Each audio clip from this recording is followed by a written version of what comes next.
अब दूसरे पद में देखिए, दूसरे पद की पहली पंक्ति में गोपियाँ कहती है मन की मन ही मांझ रही।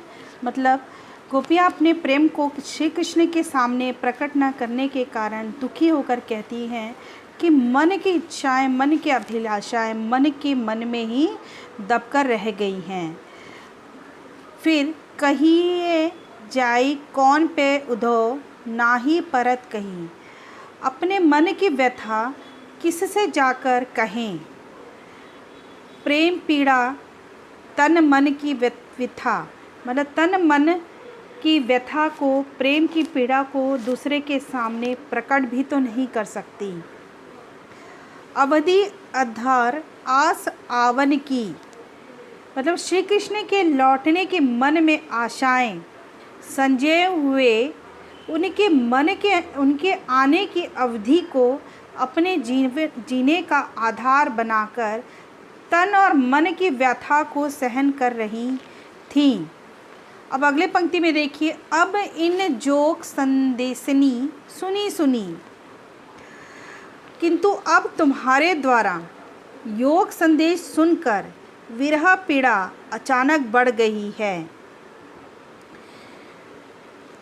विरहिणी विरह दही, विरह पीड़ा में जलती हुई हमें अपनी रक्षा का, जिनसे सहारा था, रक्षा की आशा थी, जिसे हम पुकार सकते थे, उसी की ओर से योग की धारा चाहती हुती गुहारी जीत ही तय उत तय धार बही। ना योग की धारा बहने लगी। अपनी रक्षा का जिनसे सहारा था, रक्षा की आशा थी, जिसे हम पुकार सकते थे, उसी की ओर से योग की धारा बहने लगी। अब अगली पंक्ति में देखिए, आखिरी, सूरदास अब धीर धरी क्यों मर्यादा न लही। अतः हमें पूर्ण आशा थी कि एक दिन अवश्य ही श्री कृष्ण आकर हमारी पीड़ा को शांत करेंगे। आशा के विपरीत उन्होंने योग का संदेश भेज दिया।